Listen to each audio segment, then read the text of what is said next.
sales, that's things like Lowe's and Home Depot and those bigger boxes, those are only allowed in C2, C3, and C5. So even that skips over C4. So it's pretty clear by the definition of nursery and home improvement that C4 is really not the appropriate zone. C5 is an appropriate zone for that use, as is ag commercial, as is even C2 in this case. So then we have to look at the appropriateness of the site, and that's where we said, if you want the use you want and be compatible with the surroundings, ag commercial is the best option that we feel as the staff and the planning commission accomplishes both of those. And I agree with the ag commercial being the better option, but there is some talking points and some confusion being created. So when we're comparing, just right up the road where we have a bigger business with a garden center compared to what he's trying to do, why is it appropriate in one area and not the other? Could you rephrase that a little bit? So there's a garden center that is in C4. Okay. I'm not sure which one. I'll get with you on the side. Okay, please. I'll have those talking points ready for our next I week. got you. That's fine. I'll help you out. There were some emails, some copies of emails given to the RPC at the meeting. Can we get those sent to the, Yes, we can Counsel? send those to you. I'm sure Mr. Thompson will have them Thursday, but we can forward them to you ahead of time. yeah. Mayor Pitts, if it's okay, I'd like to ask David Smith some questions. Sure. Mr. Smith? You have the floor. All right. Kennedy is a big point of contention in our area with the traffic. Why was there not a traffic study or assessment required with this request? It didn't check any of the boxes. We've got a policy on when it's triggered, and there's no distinguishing difference between C4 and C5 that would have elevated it to be required. Okay, what is the plan? Because the biggest issue is there's only one way in and one way out for the many, many, many residents back there. And right now they're kind of sandwiched between their, the end part of their neighborhood and a bunch of commercial properties Yeah. that create a bunch of congestion. Is there a plan for a second way in and out for them? So there are some parcels that are through there. There's a hotel that is looking to renovate in that area and maybe expand. And I think one of the things that we had discussed was if they expand, we would require another connection between Kennedy and across, maybe through travel easement or otherwise, to the Fairbrook side to give another point of ingress egress to the folks at Kennedy a little farther down. We've done the roundabout, the minor roundabout there at Fairbrook, and we've had some success with that. We've had a lot of positive emails from some of the residents that live back there to see that we're attempting new things. We're hoping that the adaptive signalization grant, when that project comes forward and finishes up here in about a month, 2 months, we'll start to see some progress there as well. But it is the season out on Wilma Rudolph, and if you've been out there recently, it's pretty bad. Yeah, it is. That's an understatement. But and I appreciate that roundabout. But for every email that I get that is appreciative of it, there are emails saying, "Hey, this isn't working, and we need more." So, how many years away do you think we are from that second way in and out for these neighbors? I mean, that's a tough call. I mean, as a council or as the city, we could procure the land. We could absolutely design and buy the land necessary to make that connection. But given the zoning and how approximate it is to Wilma Rudolph, the land acquisition costs alone would be in the millions of dollars, absent the construction engineering necessary. So it's a very, very big connection, obviously, for those residents that are back there. But if we can get a private developer to do it as a part of their project, that's a win across the board. And that's a great point. My question is, if we're not requiring these traffic studies and assessments, how can we effectively hold developers accountable for that kind of project? So the reason it wouldn't be required here between C4 and C5 is there is no net increase. So if we required it, it would come back and say, that's fine. It's currently zone C4. They could build X on that property. Zone C5, it wouldn't net an increase above what is permissible in C4. So we'd get a traffic study that says, yes, move forward in this circumstance, whether we ask for it or not. That's all the questions I have, but I do have a statement. not necessarily for Mr. Smith, but this is a tricky one, and I am not unempathetic to the owner and what he is trying to do.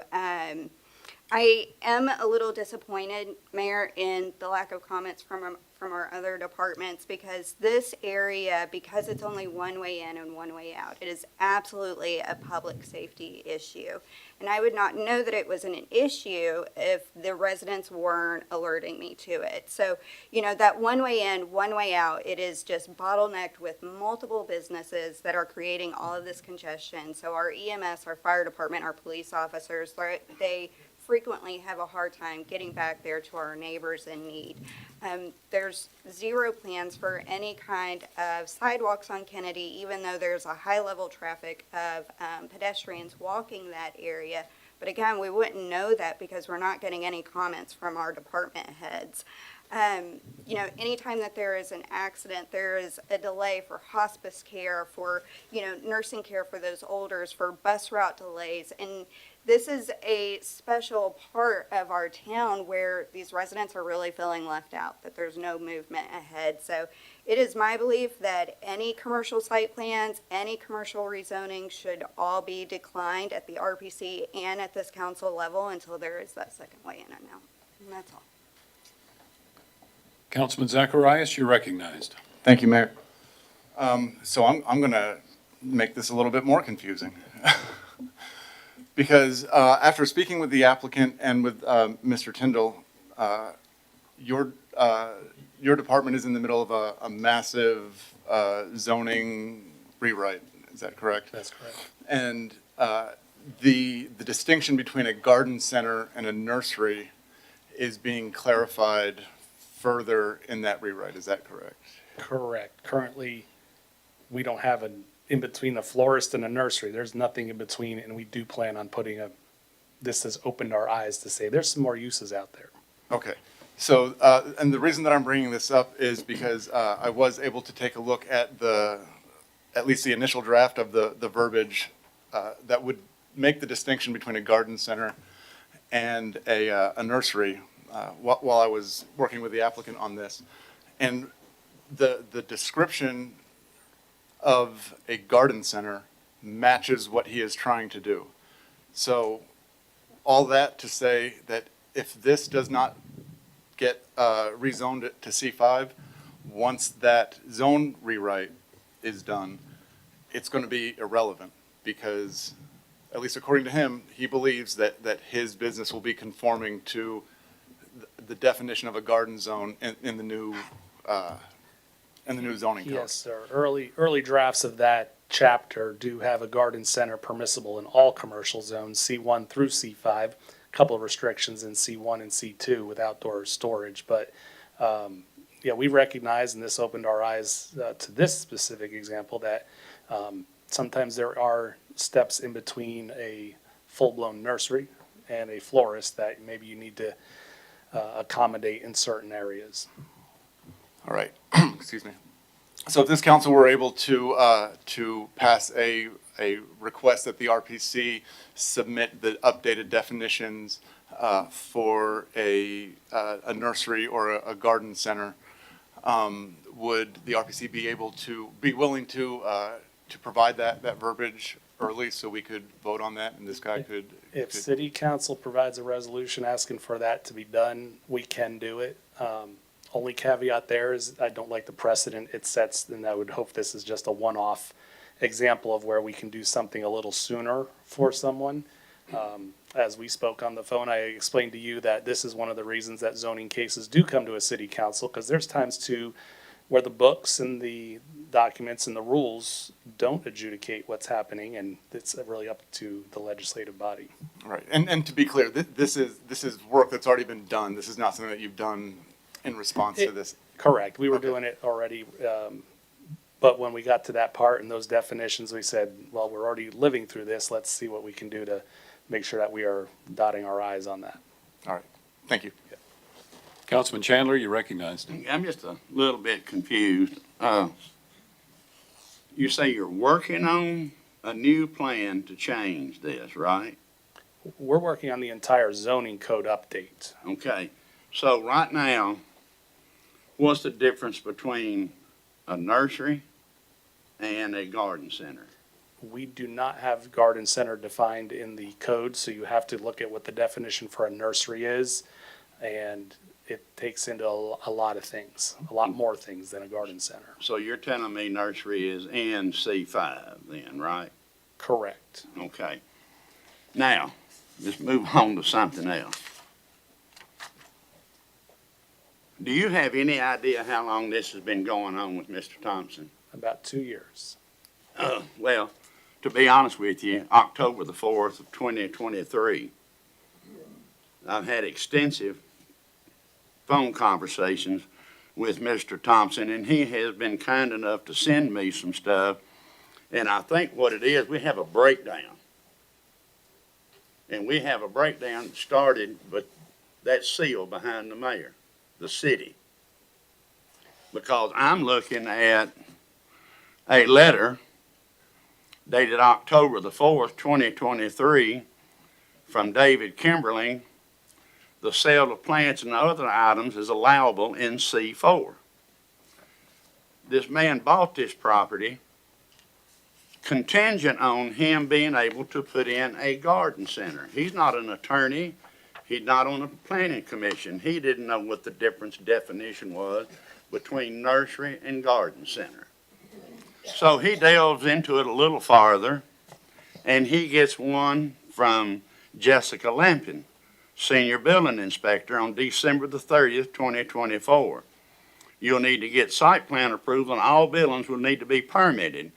The project, we will need to make note on the permit, as previously discussed with David, that was the original one, before this for sales only, and no greenhouses for planting or germinating will be allowed in C4. The zoning class will only allow for retail sales. And if you would like to, you can change it so it would fit to nursery. That's not what he wanted. He's been told time and time again that you can't have a nursery on C4. So he went and paid an attorney to draw up an affidavit and file it with the state, legally changing the name to a garden center. Then he pays another $1,800 to have it rezoned to C5, because that's what he's been advised from your office, C5. The ball has been dropped because the city and your department does not understand what the man is trying to do. Plain and simple. He is into this for at least $800,000 and doesn't have anything yet. Nothing.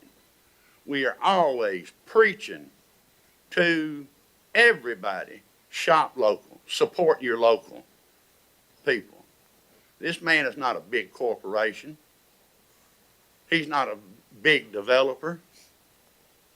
I'm sitting here, I heard a while ago, well, C4 really doesn't fit because the neighborhood, and I see C4 just below that. So, I mean, right now, and correct me if I'm wrong, but right now, Mr. Thompson can say, I want to withdraw my C5 application. I'm already zoned for a garden center. And I can put a garden center in there as long as I follow the site plans set out by the city. I can put a garden center in there and I don't have to have anything else. Am I right? We wouldn't be here tonight if that was the case. And between the code department and the planning commission, it's been determined he cannot do that in C4. Okay, then why does Walmart do it? Walmart on Wilma Rudolph Boulevard is zone C4, and they have a garden center that takes up probably a tenth of their building, which is a big building.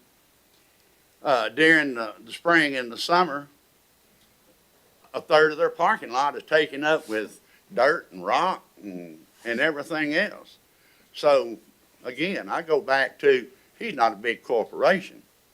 If Walmart wanted to do it, I guess we just have to lean toward Walmart because they do it all over this town. So I don't understand why he's been told twice, yes, you can, by the city, and then all of a sudden your office jumps up and tells him, no, you gotta go to C5. More money, more money. And I tell you what, if I was him, I'd sell it, and I would have somebody put something in down there, and I'd pack my bags and I'd leave this sorry town because of the way he's been treated. That is not right. And again, if we're going to encourage small businesses, and this is the way we're gonna do it, we're in a hurt. That's all, Mayor. Councilman Marquis, you're recognized. Thank you, Mayor. So this may also complicate things, but I have a question about Kennedy Lane. So if my memory is correct, Kennedy Lane was once upon a time a tier 3 project?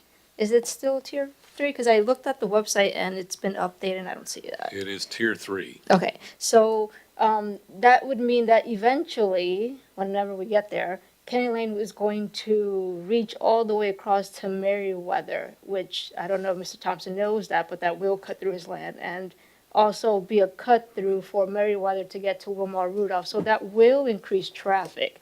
I don't know how that will affect everybody else that's on that road with traffic situation. I just wanted to make note of that also, but thank you. Councilman Streetman, you're recognized. Thank you, Mayor. Mr. Tyndall, I believe that he's been told, though, he can't have greenhouses. So that's the difference, correct? A nursery is going to have greenhouses, which I think he had stated possibly that he was going to use the greenhouses to store plants, but, I mean, they're going to grow in a greenhouse, and that is what's not allowed. Am I correct? I don't want to speak for the code department, but I will say, if you look at the definition of nursery, and then it talks about the storage and growing of the plants, different from retail of the plants. Again, we're going back 2+ years, as was mentioned. Some of you probably have some of those emails, and we'll supply the emails that were given to the planning commission last week to you all tomorrow to look through. Told one thing, the one thing doesn't agree with the definitions. We're here to hold up the definitions of nursery and the retail sales and what zones they can go in. Everything, again, I'm going to ask again, everything he wants to do is available to do in agriculture, commercial, We believe so. as that works. Thank you. Councilman Chandler, you're I recognized. think that we're still on the wrong thing. I keep hearing nursery. And, is a greenhouse not considered a temporary structure? Okay, We gotta I need to talk with, Mr. Crosby, please. Mr. Crosby, your name's been called. Councilman Chandler, you have the floor. Thank you, Mayor. Mr. Crosby, Yes, sir. can he put a greenhouse on here just to store plants under C4? No. Or he can't? Then why do we have them all over town?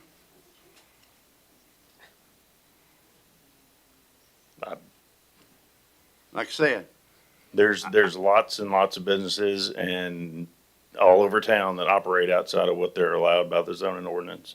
And we police them as best we can, but with a limited staff. what prevents him from police them putting a greenhouse? What is so naturally inherently bad about a greenhouse? I love greenhouses. Huh? I love greenhouses. There's I know, nothing bad about I'm them. asking though, what is it that, Well, I don't think we're talking about greenhouses. Is it a nursery? If it is, it's not allowed. If it's a retail sales, then it is allowed. And the definition between them, it's very gray. So what is it? And once we decide what it is, we can decide whether it fits. have anybody, I just got through saying a while ago, he went legally through the state to get it changed to a garden center, not a nursery.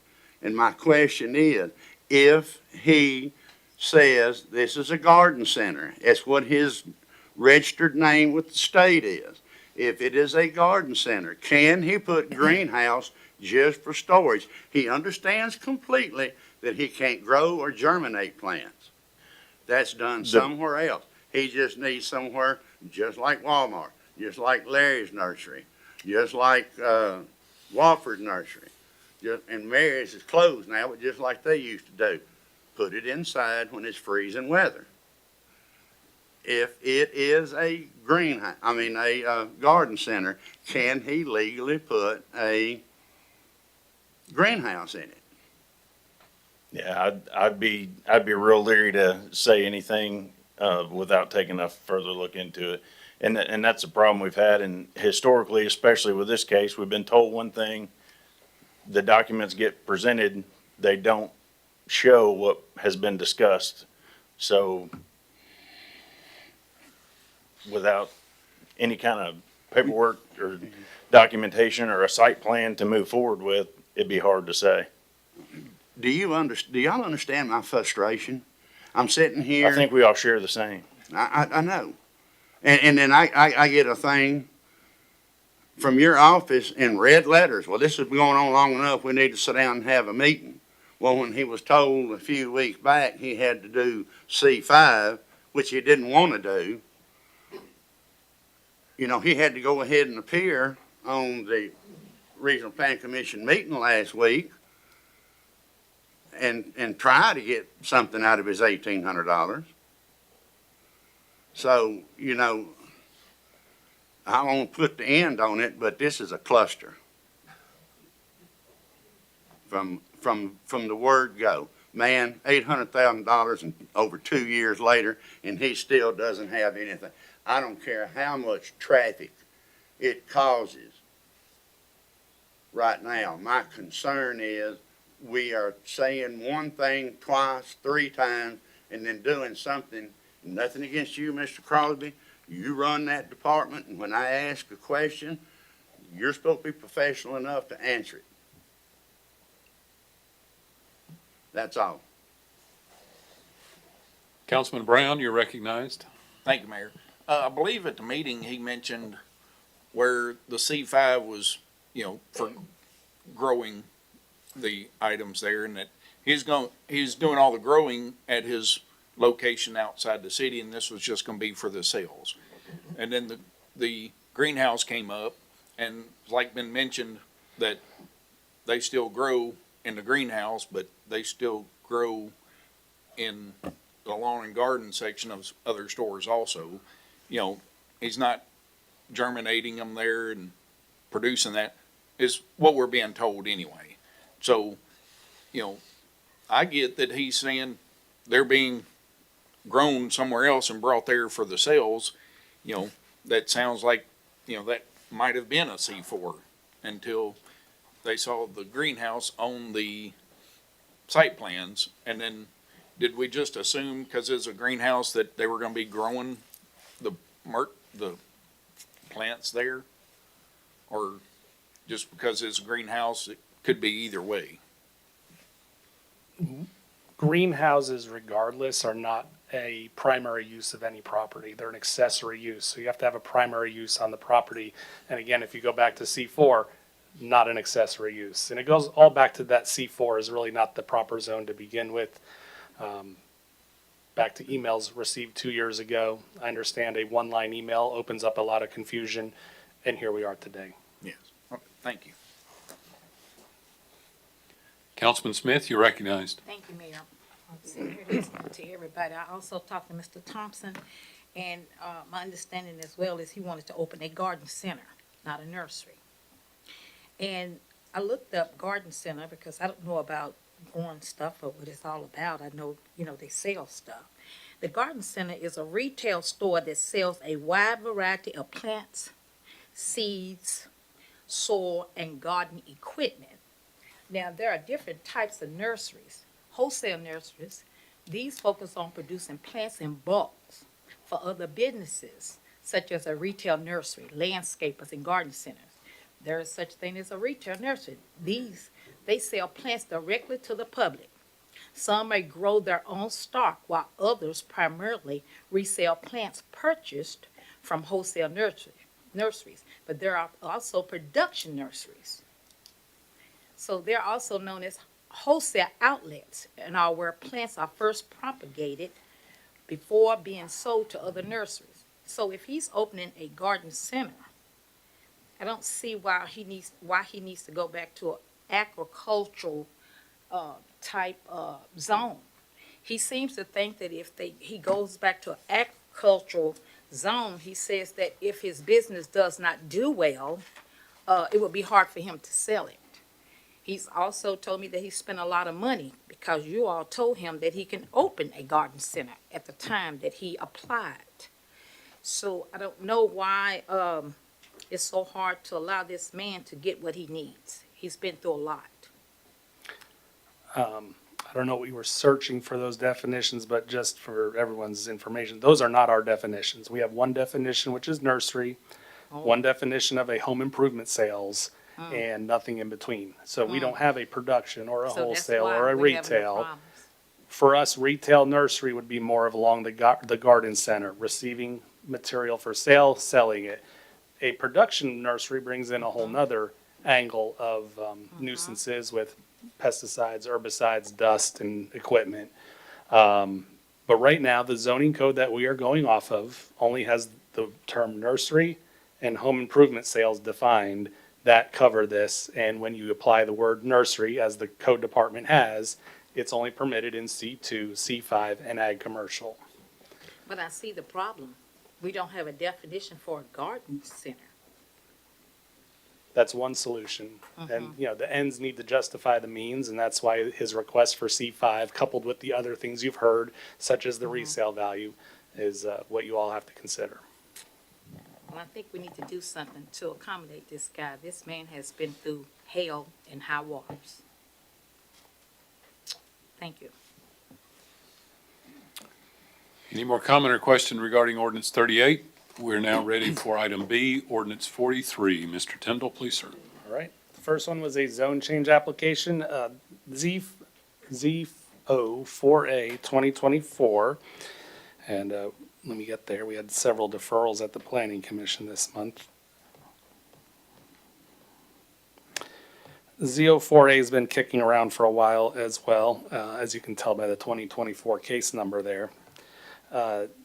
When the city council began to look at the expansion of the MLK zone passed over a year ago, and then we expanded it on Fort Campbell and Tinytown, the talk about, well, this does or does not allow electronic message centers.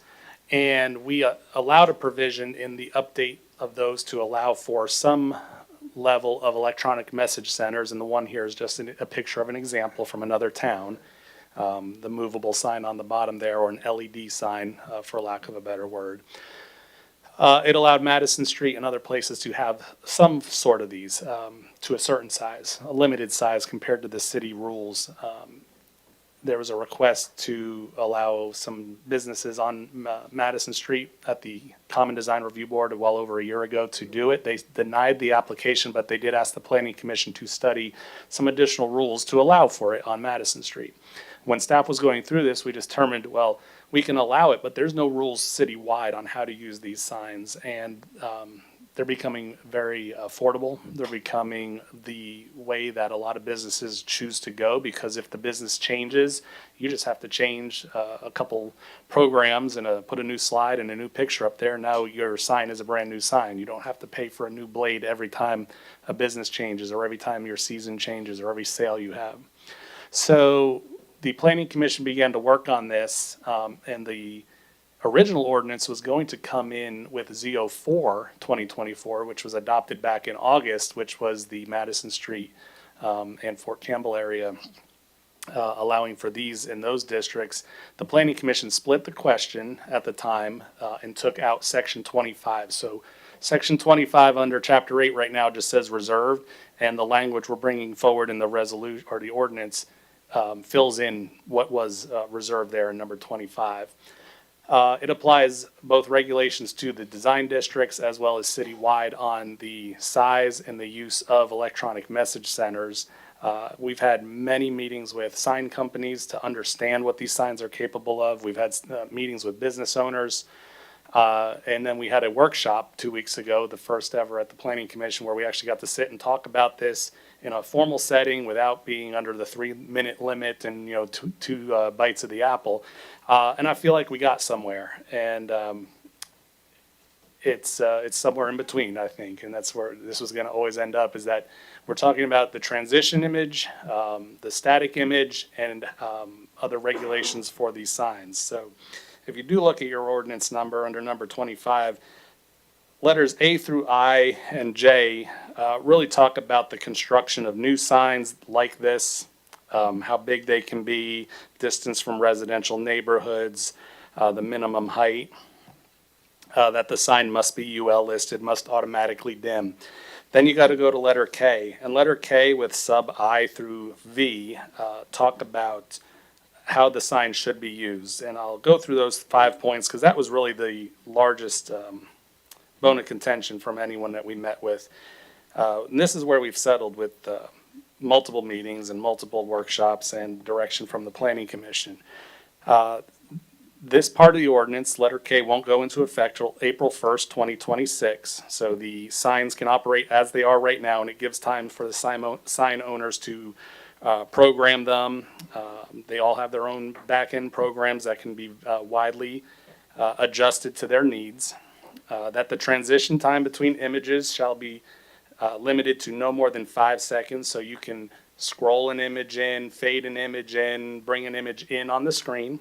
Once that image is there, that image can either hold for the remaining 5 seconds, or you can go to a new image, and then that new image must be held for a minimum of 5 seconds, so that we're not going to have repeated animation after animation after animation. So it's animate up to 5 seconds, hold for 5 seconds or longer, animate for less than 5 seconds, hold for 5 seconds or longer. That allows for 12 images a minute to go across your sign face. After it transitions, that shall remain static, no other moving GIFs, images, movies during this period, no audio, and no chasing sequential or running messages. So words that, one word at a time to make a continuous sentence should not be used. We did make an exception, and this is one of the things that came out from the workshop, that there are some older signs that are less than 2 feet tall that are scrolling signs. We have exempted the signs that are less than 2 feet tall as long as they're legally permitted prior to September 4th of this year, which is when this first was considered. They'll be able to scroll their signs because that's all they can do, again, if they're legally permitted. And then under section 9.4, the last couple sections there, when we adopted the Fort Campbell, remember that got sent back to the Planning Commission and brought back a month later. We accidentally overwrote some language from the previous ordinance. So that's just putting some language back in that was already in there from August. Procedurally, that just was a mistake that we didn't pick up at that time when the two ordinances kind of overlapped each other. I'll be happy to answer any questions. Again, this has been a lot of work, and I do appreciate that a lot of you were at the workshop 2 weeks ago. Councilman Streetman, you're recognized. Thank you, Mayor. Mr. Tyndall, first off, I want to say thank you. I very much appreciated the workshop that you had, and I, like you said, being a first time doing that, I thought it was great the way you did that. You allowed so many of us to talk, and it was easy to see when this came back that you had listened to what many of us said as well. So very grateful for that. And again, I hope we have more things like this in the future, because I thought it went very well with everybody being able to take part in it. Also want to thank the mayor and the council members that did attend the event. I know that we had council members from myself and Ward 2, 9, and 11, and I was grateful to hear from each of them. I think they all spoke during it as well, so thank you for that.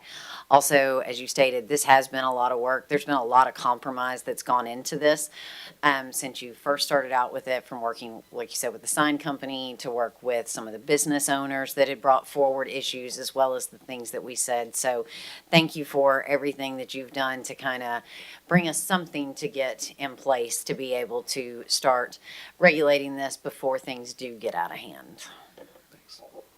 Councilman McLaughlin, you're recognized. Thank you, Mayor. Mr. Tyndall, referencing the previous speaker about the workshop, one thing I raised was that K speaks specifically to transition times between images and messages, but not if there's a static copy with the colors changing behind.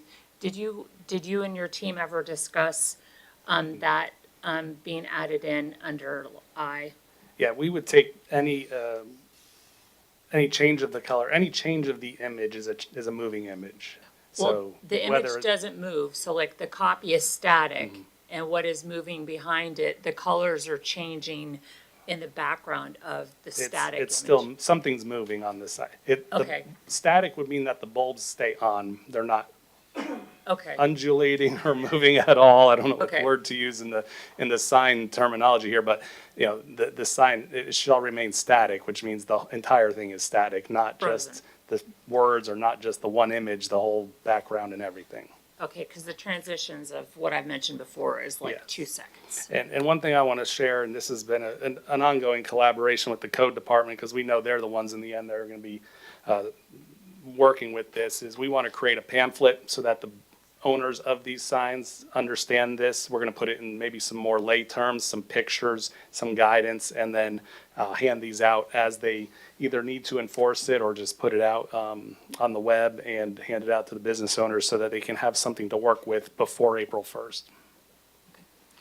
Oh, that concludes my question, thank you. Councilman Shekinah, be recognized. Thank you, Mayor.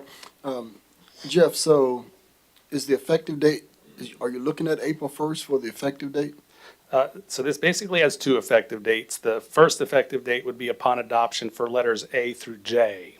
That would be the installation of any new sign would have to meet those regulations. Signs can still be used right now without guidance until April 1st, where letter K would kick in on April 1st, 2026. Okay, because the reason why I asked, because I know at the LDAC meetings, we talked about, you know, whenever it's, whenever the second reading, whenever it passes here, then we have that 90 days before we Yeah, go it's a hard on it. little so- longer than 90 days if this does pass in January. Okay, thank you, Mayor. Thank you. I have a question for Mr. Crosby. I did too. Everything we do, well, wanted to start. Okay, fair enough. Thanks for wearing your, is that a blue shirt? Yes, it is. Okay. Everything we do up here affects some department in Yes, our sir. city, Yes, sir. and this obviously will affect your department considerably. Mhm. I have this mental image of our codes enforcement officer standing out with stopwatches, probably- trying to time the message changing and the undulation or whatever they called it. What kind of problem is this going to present? The definition of undulation will have to be explained to them Okay? and me. So, And me. just like anything else, education is key. So this is a huge set of tools for our toolbox. We all drive around town. We see what unregulated signs look like. We all know and can agree we do not need any more unregulation on signs. So I think this stuff is really good. I want to compliment the planning commission. When we sat down months and months ago, the first time I was involved, we sat down with sign companies and sign manufacturers to go through and make sure that any rules that we were going to push forth to you guys, we weren't going to build something in our rules and regulations that couldn't be achieved by the manufacturers and the sign companies, and something that wasn't going to be user-friendly to their end user. So I think that's happened. I think what you got here is a really good set of rules. All rules have gray area. These are about as clear and concise as I could imagine them being. I'll go back and say it again, tools in the toolbox. It doesn't lighten our load to not have this. It doesn't cause any undue stress to have this. That's not always the case. That is the case here. We already have some sign regulations. They're old, they're outdated. The electronic message boards were not a thing when we had our sign ordinance was created. So this is a big deal. This is something we need, something we have needed for a long time. And I think this is about the most well thought out this document could possibly be. This reminds me a lot of the pools that people want to build in their backyard. I mean, it's not directly related, but it's an ugly cousin to it.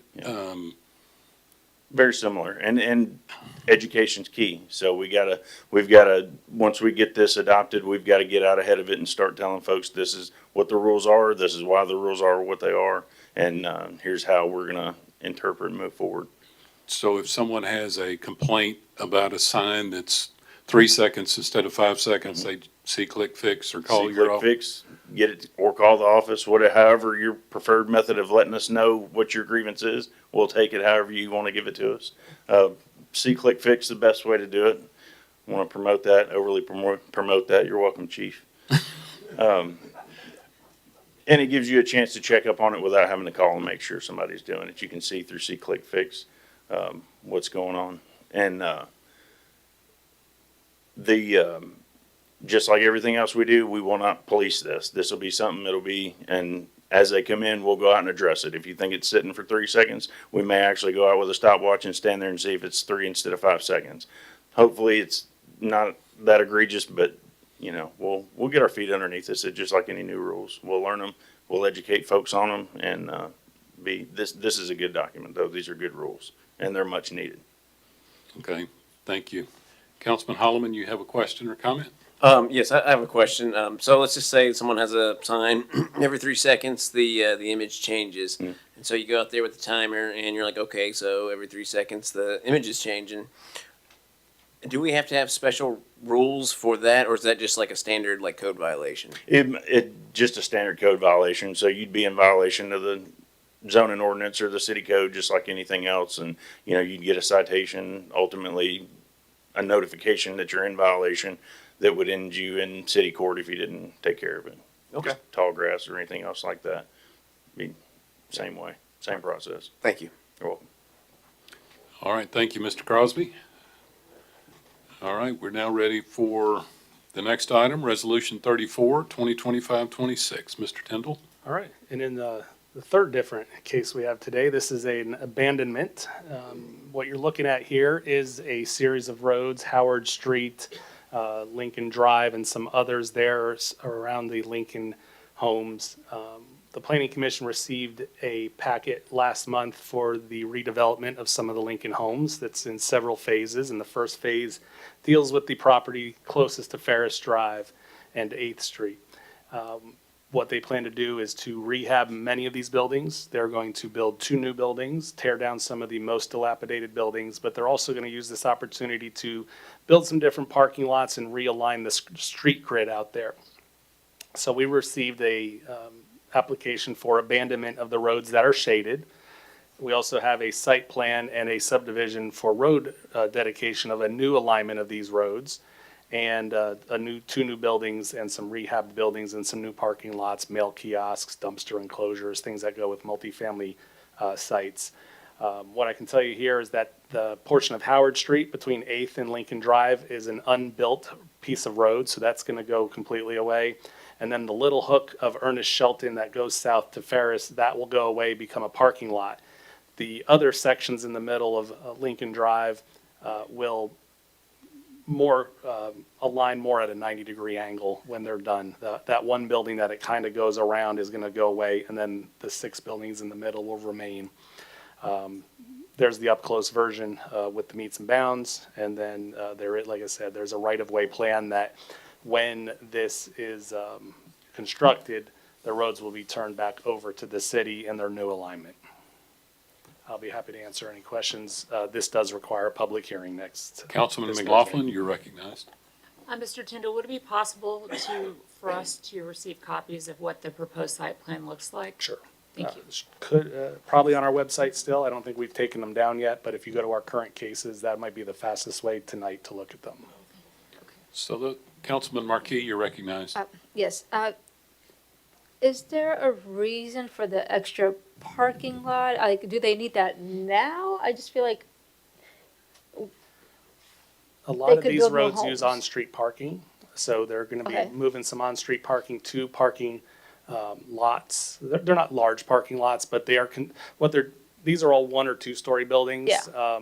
What they're gonna be building is a 3-story building, so it's gonna have more units concentrated in an area, so they're just moving the parking closer to where the new buildings will be Okay. located. Again, got if you go to our website and look at the site plan, it may become clearer to see where they're putting those new buildings. okay, I gotcha. I was just concerned that I thought that the goal was to build more units, but as you said, they're building up. Okay, thank you. So are these city streets currently? Yes, they are. So when we abandon them, if they don't follow through, it's on them. Correct. Councilman Smith, you're recognized. Thank you, Mayor. So this will also stop a lot of parking on the streets when they build up and they are going to use this for parking space. There is some approved parking on these streets. Some of these streets already do have on-street parking spaces, but a few of these roads that are being abandoned will also become parking lots. That's what I thought. So this is in the hands of the government, is that correct, for this rebuilding and redevelopment over there? It's or the housing? Clarksville Housing Authority. But they fall under the federal government as to how they're gonna do it. Don't get me I know lying. they- They have an interesting capital stack to make it work with a lot of different grants and funds to make this project. This project, I've been observing this and involved with them over, this is probably the third different iteration, but it seems to be the one that's doable under the current So economic they must climate. have received money, is that what, to get started? They have with enough it? money to do phase 1A and 1B, which is really, again, on the Ferris Drive and 8th Street sections. I know that come from, I've been to a lot of their meetings about this, so I know they was waiting on money. So I guess they have received the money that they needed to do these 2 phases. Yes, they require an approval of all this and the site plan, which they got from the planning commission last week, and the right-of-way, which they got from the planning commission. And then they'll have to proceed forward with getting building permit, construction approval, all before, I believe, June, in order to access the capital. They have some deadlines with different government, Right, departments. exactly. Thank you. Councilman McLaughlin, you're recognized. Just for everybody's awareness, the appointed members of the Housing Authority Board are currently searching for a new director. And I'm not sure if maybe Thursday I might motion that we postpone this until a new director is in place. I don't have confidence in the current director. There's been 4 years where should have seen progress on Lincoln Homes. And if you've been privy to some of the conditions that people are living in over there under that director's discretion, I have no faith that this will have, she should have any influence on this until a new director's in place. So I may have that recommendation. Thank you. Let the church say amen. Councilman Smith, you're recognized. I was gonna say, yeah, you're right. The director over there has had a lot of problems, a lot of ongoing problems, some things that has been happening over there. I don't know if we have even finished both phases, 1 or 2. But I don't see a problem with going ahead and allowing this to take place, so when the new director come in, she can just move forward. I don't even know if we're gonna get a new director, because we've tried this before, to get a new director, and she was voted right back in. I was over there when it happened. So I don't see a problem with going ahead and providing the land or getting this done so that we can go forward with the project, because we've been waiting so long for something to happen. This has been, maybe it's, 4 or 5 years that they said they was gonna do this, it didn't happen. So I think if we get prepared, that we could go forth with it when the new, because we don't know when we're gonna get a new director over there. And it could be years later. So we might as well go ahead and get prepared, because we know it's gonna happen. Thank you. Councilman McLaughlin, you're recognized. So the Housing Authority Board hired an outside consultant so that the applications did not go to the interim director who blocked some of those hirings from before. And the board will be receiving those applications at their next board meeting with hopes to have somebody picked for a start in early next year. Yeah, it's messy. I would just like to close out that we've been dealing at the planning commission with a company called Gorman Construction, not directly with the director. So I know she is involved. She has been in some meetings, but I'm always dealing directly with engineers and project managers from Gorman Construction. Well, it needs to be said that there's at least 5 consultants listed, working. Everybody's got their hand out, and they're getting paid very well. And I'll just leave it right there. All right. Mr. Bittner, I'll leave it right there. All right, ordinance 44, And I'll get to ordinance 44. This is just an overlay that we did that shows the yellow would be the new roads and the red hatched would be what's currently proposed to be abandoned. So you can see the two different areas.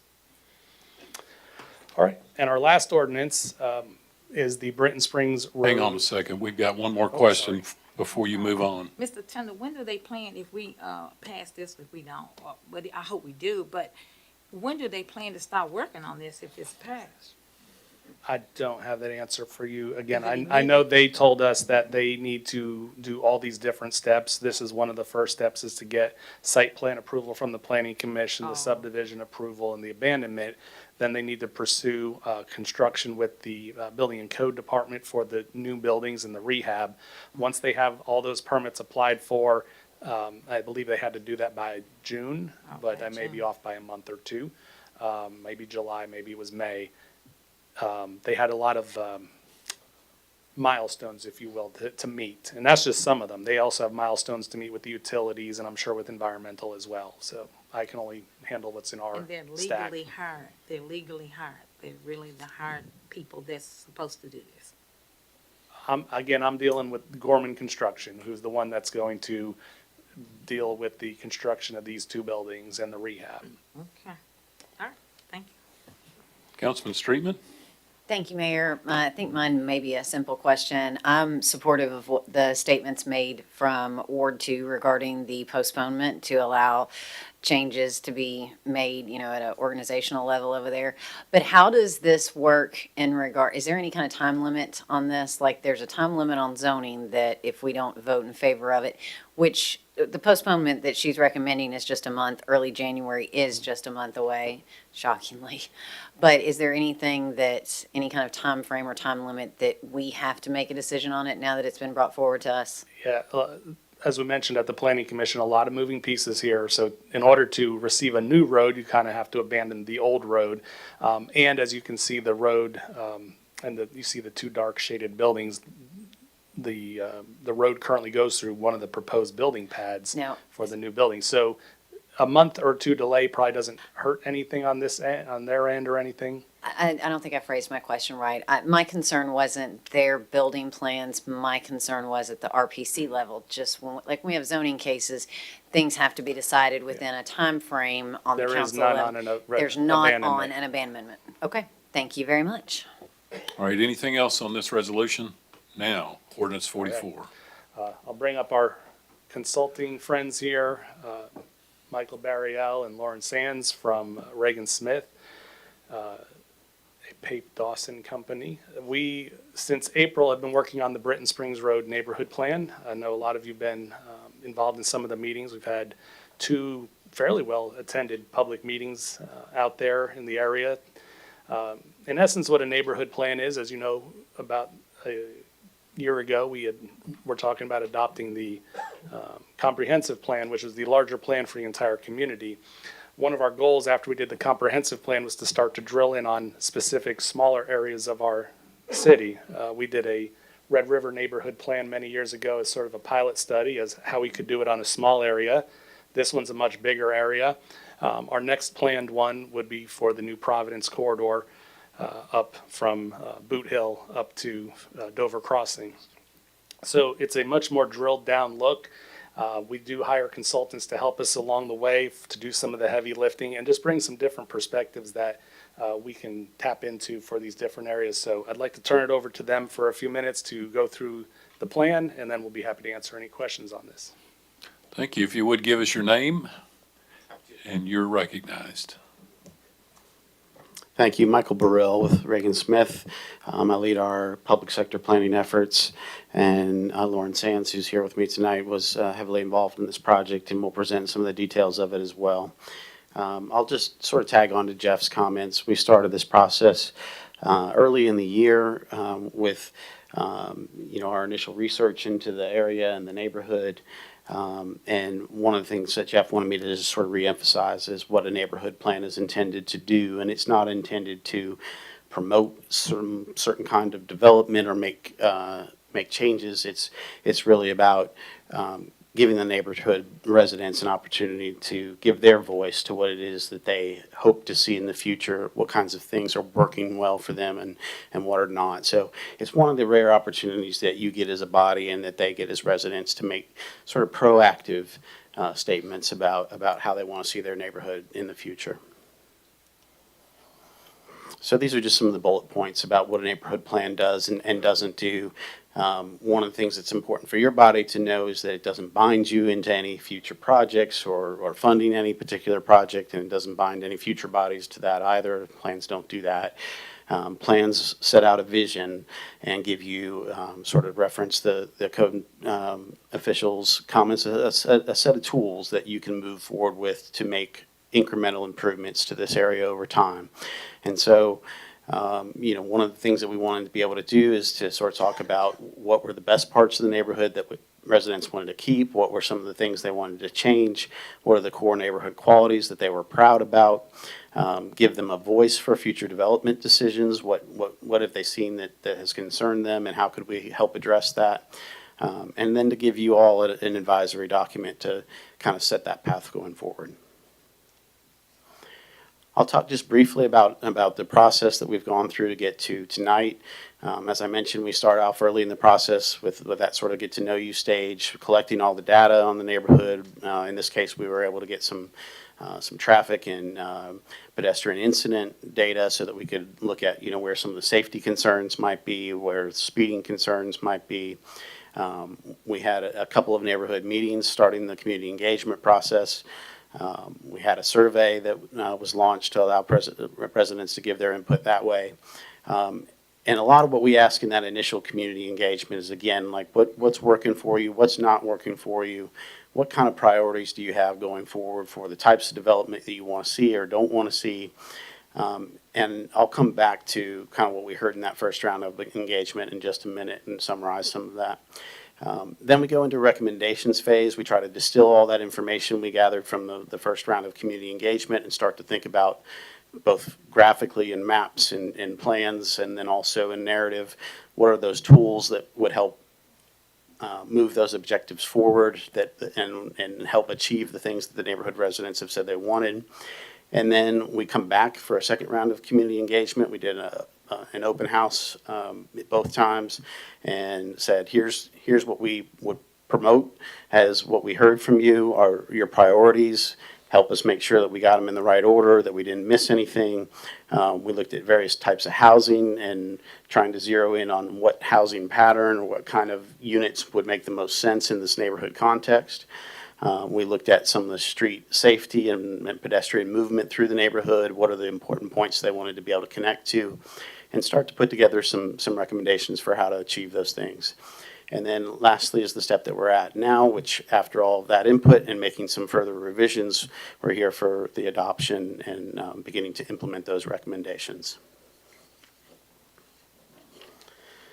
So going back to that initial sort of community engagement piece, I think there were some themes, and Lauren's going to kind of build on these and talk a little bit more in detail about some of our recommendations. But, I think we as planning consultants, sometimes we want to come in and transform a place. So it's fun to work on transformative plans. And if you ever get ready to do a downtown revitalization plan or riverfront restoration plan, we'd love to come back and help you with that. But one of the things we heard clearly from this neighborhood was we don't need a transformative plan in Britton Springs. We've had a tornado go through the middle of our neighborhood. We have frequent flooding that has damaged our homes. There's been enough transformation. What we need is something that gives us a voice as to what it is that we are and tries to help us keep the best parts of what we are as a neighborhood. So, I think a lot of what we heard were help us make the neighborhood streets safer, whether that's getting to a friend's house or the new library or to the store. Help us with ways to reduce speeding or the temptation to cut through our neighborhood on your way to somewhere else. Help us take some of the guesswork out of where the next set of townhouses or apartment buildings might be built. Give us some reassurance that the family parts of our neighborhood are going to stay single family, and that we know where there might be some increasing in housing density. If there's going to be that framework for allowing kids to have an obtainable house, what does that look like? what kind of unit type is appropriate to create a little more density on some of these parcels, and where should it go. We started off with a more aggressive plan for some of that. We heard some feedback that maybe we'd gone a little too far, and so we pulled those additional housing densities out to the edges of the neighborhood, next to the commercial areas or along the main arterials. And then I think the last thing was, just to recognize that there's been a fair amount of upheaval from those storm events, the pace of change that the residents have experienced, and looking for places to sort of recognize that history, honor the resiliency of that neighborhood and the residents that live there, maybe find a place for there to be some buffers along the stream corridors that would help protect against future events, maybe a trail along the creek, a little pocket park, someplace to have some quiet and enjoyment and visit with your neighbors and kind of enjoy being residents together. So our recommendations kind of pull all that together and get separated into those safety categories, the neighborhood kind of pride and identity, and then some land use pieces that help, again, add some stability and some surety to where future uses might occur. I'll turn it over to Lauren now for a little bit more about our specifics. If you would give us your name and you're Absolutely. recognized. Good evening, Mayor and Council. Lauren Sands with Reagan Smith. Pleasure to be here tonight. From the beginning of the process, we identified some measures of success for the plan, and one of those was to have, of course, a clear and understandable document. But as you've heard from Jeff and Michael, it was important for this neighborhood pride to be established and for the community to be really the central and focal point of this plan. So from the beginning, we involved them. Jeff and his team did a great job of establishing a website that was open to everyone in Clarksville, but was really framed towards the residents here in Britton Springs. And notification was given for the meeting well in advance, and they also posted yard signs in the community to cater to a larger variety of people. But we held our first community engagement meeting back in April of this year, very well attended. I know a few of you were there as well to be a part of that community engagement. But that first part of the community engagement is really focusing on an inventory, gathering the types of assets that are in the community, what the community would like out of this neighborhood plan, and really establishing what a neighborhood plan means to them and how we can continue to cater that process throughout. We then had our second community engagement meeting in August. And in those 4 months between April and August, we started to craft out those recommendations that Michael was talking about. And we reevaluated some of the things that we thought at first were going to be important in the plan, but we heard from the community would actually be even better to see. So throughout the process, the community has been absolutely central. After the second community engagement meeting, which you can see some pictures there, we had a full house for both of them, which is absolutely wonderful to see.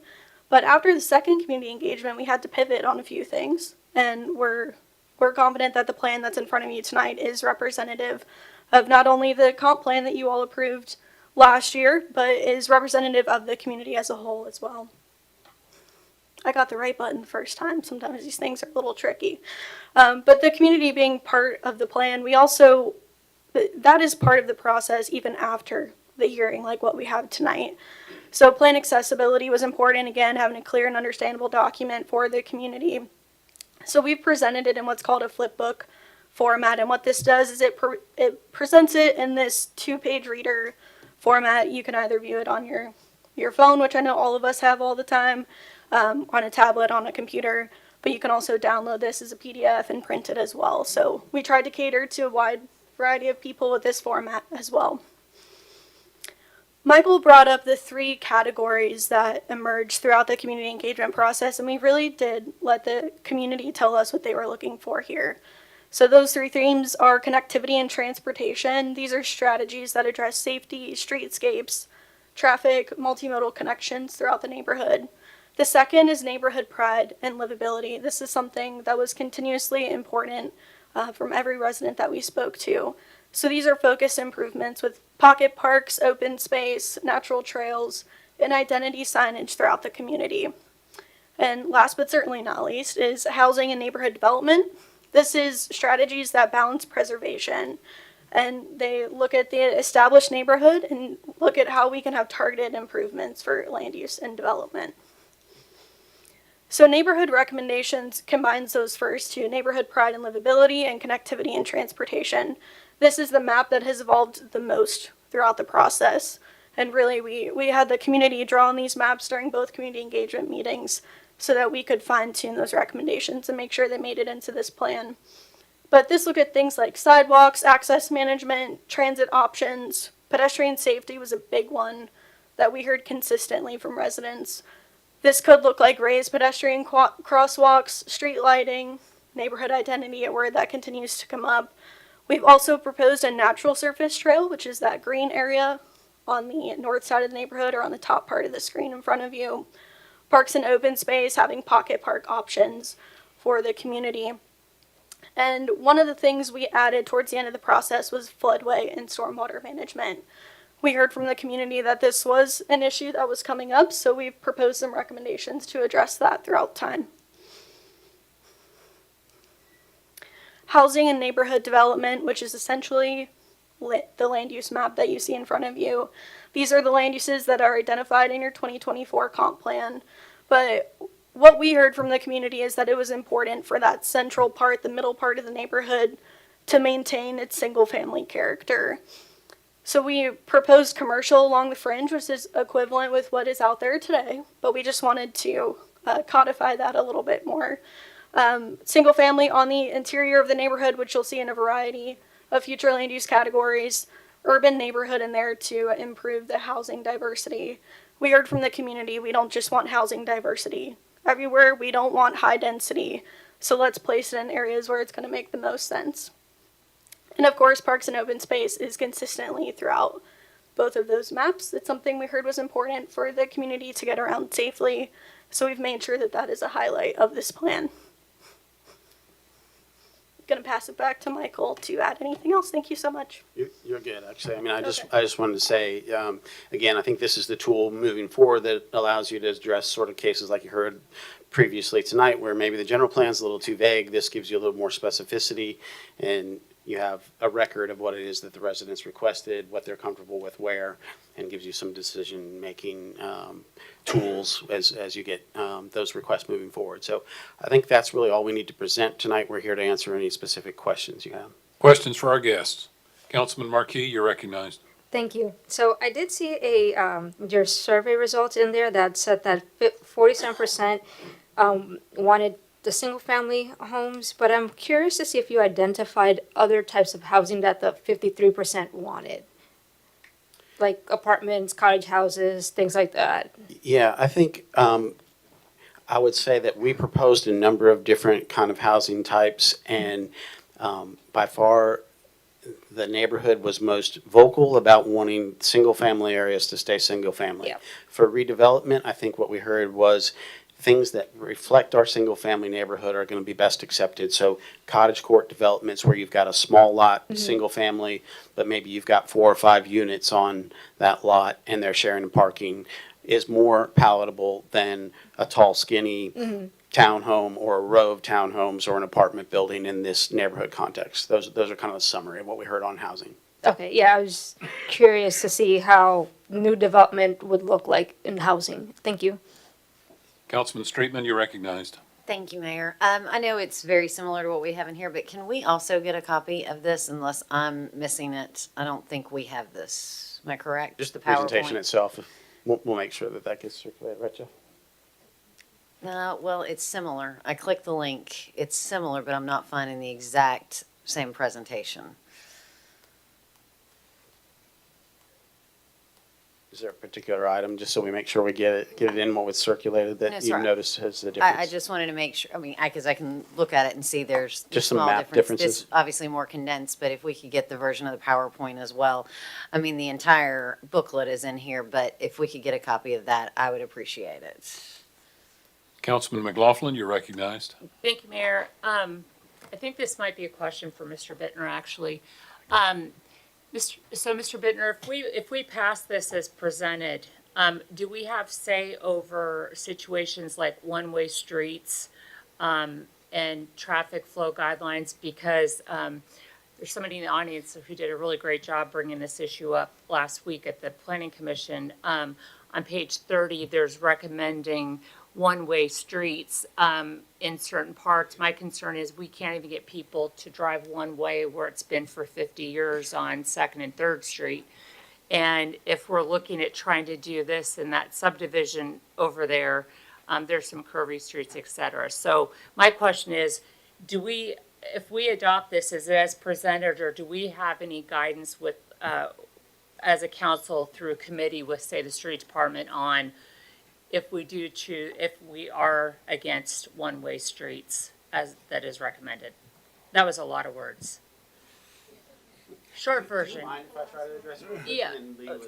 Okay. Hang on a second, hang on. The council member has the floor. Okay. Yeah. Councilman McLaughlin, you have the floor. I'd like to hear Prefer from Mr. Bittner? Mr. Bittner first, please.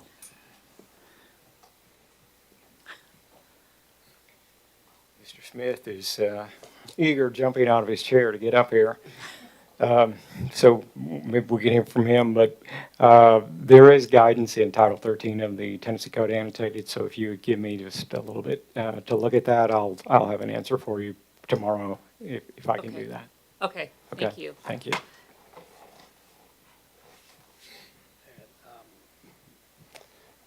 I don't know if you were able to see the end of the planning commission meeting, but there was a specific road, Eva Drive, that was proposed as a one-way shared road going west to east.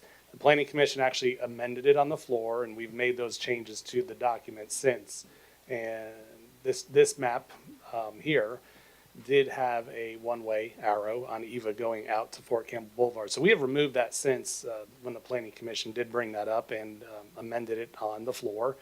And we made those changes prior to bringing it back. So the document that was copied, put on the ordinance should be the one that recommends it as an idea, but it does not identify any specific roads as identified as one-way roads.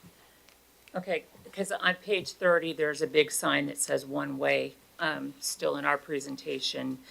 And then while you're here, Okay. the other concern is, shared zones, would those be on streets that are less curvy than others? There's a lot of curvature to some of the streets in that area. Shared roads. Yeah, like bike path, pedestrians and vehicles Yeah. altogether. Ideally, it's for roads that are wider enough to narrow down some of the travel lanes. A lot of those roads don't even have stripes to begin with, so you'd stripe it off-centered a little bit, take a foot or two off each lane, and now you have a 3 or 4 foot shoulder where you can identify it as a walking or biking shoulder. Sometimes you can put up some bollards, some soft bollards, or some other material that identifies it as a more protected area. But it's a in-between option when you don't want to do a full sidewalk plan. And in some of these areas, you'd have to put a lot of pipe in to put a sidewalk and curb in. So for wider roads that have the volume and the sight distance, and a lot of that will have to be evaluated by the street department, but it is a suggestion. And I think Mr. Bittner, after he reads code, is plans are ideas. They're suggestions, and there's other things like engineering and budgets that need to be considered too before you take on any of these items. Okay, thank you. Councilman Streetman, you're recognized. Thank you, Mayor. I too wanted to bring up, and it does appear based on the neighborhood recommendations map that the changes were made that was discussed in the Regional Planning Commission. However, when you look up at sorry, I'm having to scroll through a lot. When you look at the community analysis map, it does still show, it does appear to still to show that as one-way streets there for Eva, as well as Britton Springs and the roundabout still being on there. Yeah, we didn't take the roundabout out at the planning commission. We did take the one-way street out. I'll work with the clerk to make sure you have the most recent copy, but it was forwarded over. But there was an original copy forwarded over from the planning commission, and we had to submit the new one the next day over, but it should have made the deadline to get to y'all. Didn't Mr. Smith, though, also mention that even though he really likes roundabouts, he wasn't sure about it in this location? When I say, I'm talking about Mr. Joe, Commissioner Smith, not Yes. Mr. Davidson. Yeah, he mentioned that, but I believe if we go back and hear about the motion, it was only to remove the one-way Eva Drive from the plan. Okay, I'll go back and rewatch the meeting because I too. think I was understanding that we were supportive of both issues that the speaker, Mr. Smith, brought forward. Also, in taking that into consideration, has the street department been involved in all of this as well? Because this is, when you're talking about making changes to the directions of the streets, putting in roundabouts, everything involved with that. I just want to make sure, and that's a question I should have asked sooner, and I apologize, but I'm asking now if the street department had a lot of input in this as well. Yes. And one thing we didn't cover, this does cover both the city and the county. So there's a little jagged line on the left side of this map. That's the city-county line. So we'll also be presenting this to the county tonight. So county highways, city streets, transit, parks and rec on for both the city and the county, the library, the fire department, the police department, we're all involved throughout the process. Invited to the meetings, see the rough draft, see the final draft. They were able to make changes before it went to the planning commission. We did hear comments about the one-way street. We felt as a plan, it was able to keep it in. Planning commission took it out. Again, those are still, there's a lot of plans out there, and it was a suggestion, and we've removed that suggestion from this map. Mayor, would it be possible to? Mr. Smith? There was the one in attendance right now. Well, we have two David Smiths in attendance. Please don't call the other one. Councilman Streetman, you have the floor. Mr. Smith, your thoughts, and especially in regard to the changes, the roundabout, your input is the street, because this involves a lot of streets, obviously. I realize we do have some county in here, but the vast majority of this right here is the city. Can we get your thoughts, please? Conservatively, we were given, I think, 2 or 3 shots at this from the street department to weigh in. We weighed in about things such as the one-way streets, that we did not support them. The shared access, we did not support it. There were some concerns about some of they were illustrating a park at Eva and Britton Springs Road. Anybody who's been out there knows that's a ski slope, and I don't know how topographically that would work. They're also showing the park there with the potential, green space, blueway, potential access, stuff like that. That's Ringgold Creek. Anybody knows that area knows that just across Fort Campbell Boulevard, there's a waterfall, and there's been a lot of drownings over the years there. So there's a lot of stuff that we brought forward. Like the roundabout, I mean, just the challenges there at that intersection, and there was no justification for that. I understand these are ideas, and I understand this is just a plan. But to a previous comment that was made, we then at the street department would have to defend our stance against this plan if published as is, for one-way streets and so on. Hey, you've got a plan that says one-way streets would be a good idea for this neighborhood. We want to do this, redevelopment, and we'd be the villain and say, no, that's not good for the area. So it kind of puts us in the spot. Okay, thank you, sir. Yes. Thank you. Yes. Mr. Tyndall? Okay. Councilman Streetman, you're still recognized. Sorry about that. I've cut you off twice. No, you didn't. I was complete. I'm sorry, Okay. sir. Complete your report. All right. Mr. Tyndall? All right. Well, without any other questions, this does require a public hearing, and I'll be here Thursday night. If we don't pass this, this is not approved, then it goes away, right? The 'Cause- planning commission adopted it with the change, and I'll talk to Mr. Bittner about his interpretation of the TCA section there, but it determines whether or not you can use it for your purposes. The planning commission, as adopted, could use it for their purposes, but of course, we don't have say over rights of way and budgets and roundabouts. Plans are intended to open up discussion about bigger thoughts and not just find the easiest solution and easiest reason to say no. And I think these types of plans are 15 to 20-year visions. This is a neighborhood that's been through a lot, and we were trying to find cost-effective ways to address transportation issues, lack of open space, flooding issues, and also provide access to some new amenities that have been provided by the library out there. So I think we did it. We did it with some more modern ideas and tried to maybe break some molds. There are things in every plan that maybe are not financially possible, maybe not physically possible. The roundabout is an idea. Would it require a lot of extra dirt? Yes. Would it provide safety to the area? Also, yes. So these things all need to be weighed, and again, the city council or the county commission, when it comes time to budget season, to determine different projects. There's projects that are worth spending money on, and there's projects maybe that aren't. I'll just leave it with that.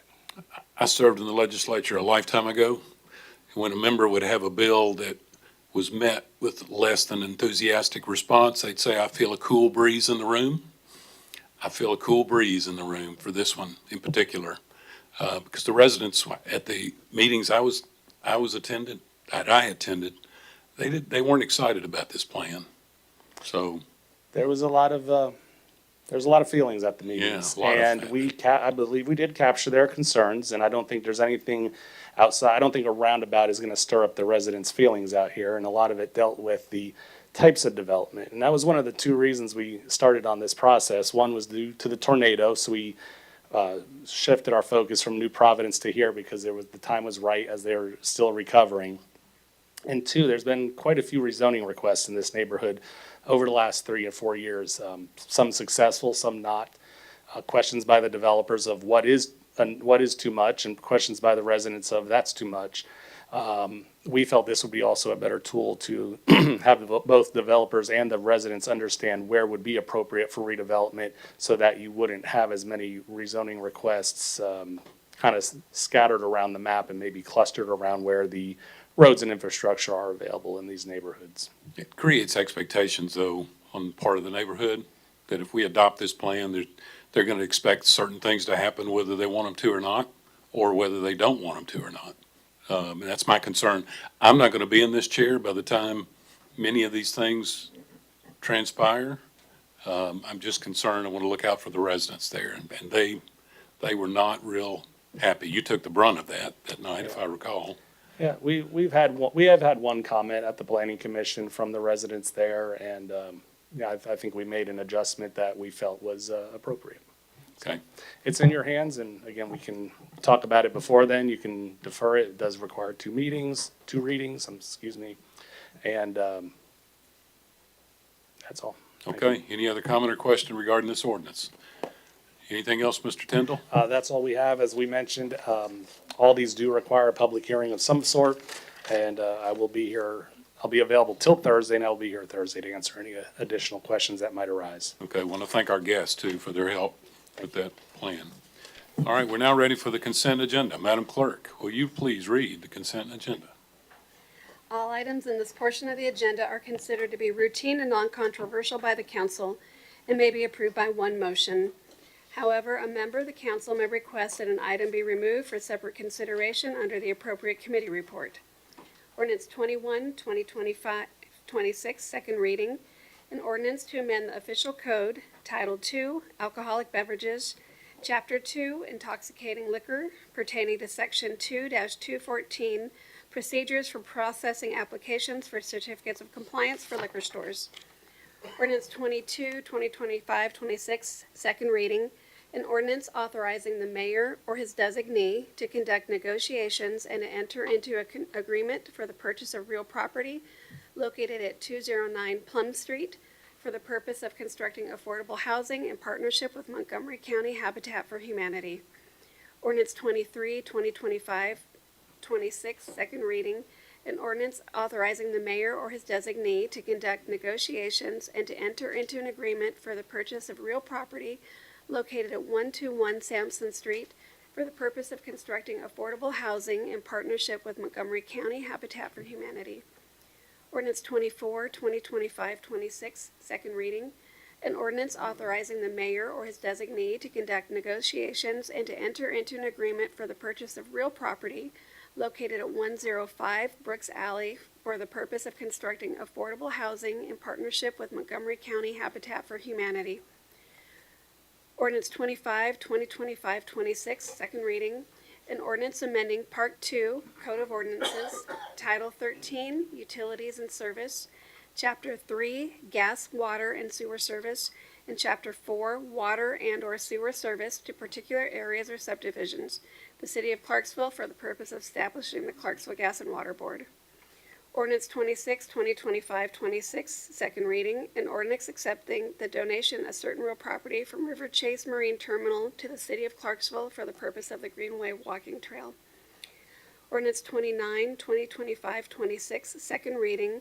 An ordinance amending the zoning code and map of the city of Clarksville, application of Michael T. Booth for a zone change on property located on a parcel fronting on the west frontage of Dotsonville Road, 275 plus or minus feet south of the Arrowfield Drive and Dotsonville Road intersection, from R2 Single Family Residential District to R2A Single Family Residential District. Ordinance 30, 2025-26, second reading. An ordinance amending the zoning code and map of the city of Clarksville, application of John Mark Holloman for a zone change on property located on a parcel of land fronting on the northern frontage of Paradise Hill Road, 155 plus or minus feet east of the Hayden Drive and Paradise Hill Road intersection, from R1 Single Family Residential District to R6 Single Family Residential District. Ordinance 32, 2025-26, second reading. An ordinance amending the zoning code and map of the city of Clarksville, application of Faith Investments for a zone change on property located on a parcel of land fronting on the southern frontage of College Street, 210 plus or minus feet northeast of Hornberger Lane and College Street intersection, from M2 General Industrial District to C2 General Commercial District. Ordinance 33, 2025-26, second reading. An ordinance amending the zoning code and map of the city of Clarksville, application of William Page for a zone change on property located on a parcel of land fronting on the northern frontage of Highway 41A bypass, 1,120 plus or minus feet to the east of Chesterfield Drive and Highway 41A bypass intersection, from R4 Multiple Family Residential District to C5 Highway and Arterial Commercial District. Ordinance 34, 2025-26, second reading. An ordinance amending the zoning code and map of the city of Clarksville, application of Michael Burkhart for a zone change on property located on a parcel of land fronting on the northern frontage of Madison Street, located center block between South 10th Street and South 11th Street, from R4 Multiple Family Residential District to C2 General Commercial District. Ordinance 37, 2025-26, second reading. An ordinance rescheduling the January 2026 regular meeting of the City Council. Resolution 33, 2025-26, a resolution approving appointments to the Audit Board and Senior Board, and the adoption of minutes from November 4th and November 12th. Thank you, Madam Clerk. Any member wish to be recognized on the consent agenda? Okay, we're now ready for Finance Committee. Chairman Streetman, you're recognized. Ordinance 35, 2025-26, an ordinance amending the operating and capital budgets for fiscal year 2026 for the governmental funds. Ordinance 103, 2024-25 for a grant award. Both the Finance and Public Committee, Safety Committees voted in favor of approval. Questions? Chairman Streetman. Resolution 30, 2025-26, a resolution authorizing retirement of a patrol service dog, Joker, from K-9 unit and donation to Police Officer George Goodman. The Finance and Public Safety Committees voted in favor of approval. Questions? Chairman Streetman. That concludes my report. All right. Gas and Water Committee. Chairman McLaughlin, you're recognized. Thank you, Mayor. I'll have a report on Thursday. Okay. Neighborhood and Community Services. Chairman Shekinah, you're recognized. Thank you, Mayor. I have a report on Thursday. Thank you. Parks and Recreation Committee. Chairman Zacharias, you're recognized. Thank you, Mayor. I'll have a full report on Thursday, but as always, we do have a couple of events with registrations that are closing soon. On December 5th, we have Nerf Wars Parents Night Out at Burt Cobb from 6 to 8:30. And then there are still some spots available for the 1 mile run event with the Christmas light run at McGregor Park, 4:30 to 6 o'clock on December 13th. And then we'd like to invite everybody down to check out the lighted Christmas parade. There will be kid-friendly activities before the parade at Public Square from 4 to 5. And then Christmas on the Cumberland, the lights will be on until January 2nd. And that concludes my report. Your non-report. All right, Non-report. thank you. Public Safety Committee. Chairman Lovato, you're recognized. Thank you, Mayor. I'll have a full report on Thursday. All right, thank you. Transportation, Streets, and Garage Committee. Chairman Smith, you're recognized. Thank you, Mayor. I have a report on December the 4th. All right, you. thank you. We have one item under new business, Resolution 32, 2025-26. Councilman McLaughlin, you are the sponsor and you're recognized. Thank you, Mayor. Typically, resolutions fall under the consent agenda, but because this resolution is suggesting board members for the first time for the Gas and Water Board, it is under new business for for separate consideration. Resolution 32, 2025, 26, a resolution approving appointments to the Clarksville Gas and Water Board. Be it resolved by the City Council of Clarksville, Tennessee, that the Clarksville City Council hereby approves the following appointments to the Clarksville Gas and Water Board effective January 1st, 2026, in compliance with Ordinance 2025-26. Curtis Johnson for a term of January 26 to June 27. Tom Drew for a period of January 26 to June 28. Valerie Guzman for a period of January 26 to June 29. Michael Hagwood for a period of January 26 to June 30th, and Deanna McLaughlin from January 26 to December 26th. It was mentioned in the Gas and Water Committee that this would also include the appointment of the Gas and Water Director. It was determined by the city attorney that the board needs to make that recommendation to the city council first, so the board needs to be stood up, and then a recommendation will be made from the Gas and Water Board to the full city council. Councilman Streetman, you're recognized. I just want to say, I think this is a great list of nominees that we have on here, especially when you look at the fact we've got former Representative Johnson on there who served on this city council for Ward 10. You've got Valerie Guzman, former council member who also chaired the Gas and Water Committee, as well as the current chair for the Gas and Water Committee, along with other members. So I am grateful for the work on this list of nominees. I think they'll serve very well as the first group for the Gas and Water Board. And just as a follow-up, each member of this recommended board lives in a different part of the city. So if you draw it on a map, I'm the Northwest Clarksville person. Former Representative Johnson is the east, so it's a good mix-up of the different customers that represent the city. Any more comment or question regarding this resolution? Councilman Smith, you're recognized. Mayor, I didn't see who the appointees were. Can you tell me who are all on the board for the Gas and Water? I do have Johnson and Guzman. Who else? I'll look to the sponsor and read that list again. Okay, Curtis Johnson, Tom Drew, Valerie Guzman, Michael Hegwood, and myself. And if you click the link on the agenda, it's right there. Yeah, no, I don't have that right now. That's why I asked. And it's staggered terms so that everybody doesn't rotate off at the same time. So what are the terms, 2 years? No, they're staggered. I 2 read years them earlier. staggered or just 4 years? No, it's staggered. Some people have a year, some people have a year and a half. It's so that everybody doesn't term out at the same time. Okay. Michael Haywood, you said? Okay. All right, thank you. Thank you. Any more comment or question regarding this resolution? Thank you. We're now ready for public comments. Any member of the public wish to address the council? Okay, seeing none, we're ready for mayor and council member comments. Any member of the council have a comment? Councilman McLaughlin, you're recognized. On behalf of the Clarksville Riverview Cemetery, I want to thank my colleagues, city employees, and city citizens for helping us exceed our Wreaths Across America wreath sponsorship goal. Our goal was 370, and there in the last crunch, we ended up with 402. So we have more than enough to cover the grave of every veteran that's laid to rest there. And the public is invited to attend the Wreaths Across America Cemetery at Saturday, December 13th at 9 a.m. at Riverview Cemetery. Thank you. Wear your boots and wear a coat. It'll be cold. Any other comments from the council? Seeing none, that concludes our business. We are adjourned. See you Thursday.